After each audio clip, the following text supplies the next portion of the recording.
সাপটা ধরছি আমি, এই যে আমির আবাস বলেন, আমির আবাস, হ্যাঁ ওই আমির আবাসকে আমি খেলা দেখাইতেছি।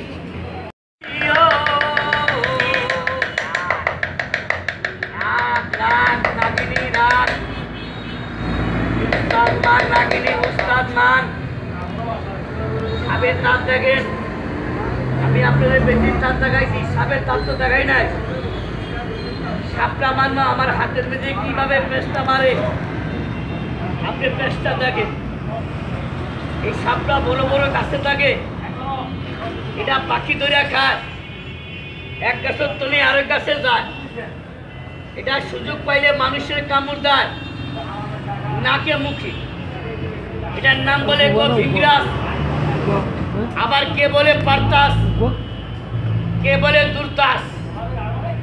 সাপটা ধরতে আমার ঘন্টা হয়েছে বাবা 3 ঘন্টা। সাপটা ধরছি আমি, এই যে আমির আবাস বলেন, আমির আবাস, হ্যাঁ ওই আমির আবাসকে আমি খেলা দেখাইতেছি। আমার একটা পিসের লোক কইলে ভাই সাপুরার ছেলে, এই গাড়ি বুয়া তুমি কি করো?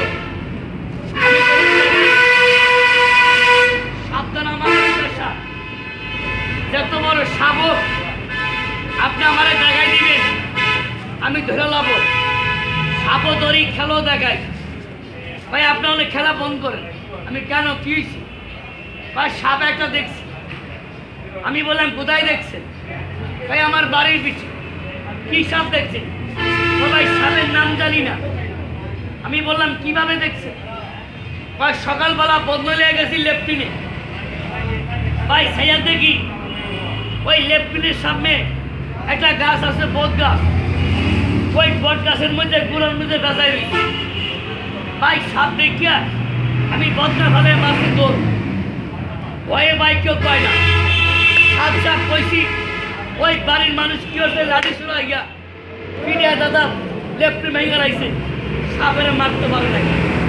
ওই সাপটা কি আপনি ধরতে পারেন? আপনাদের চা খাবার জন্য 500 টাকা দেবেন।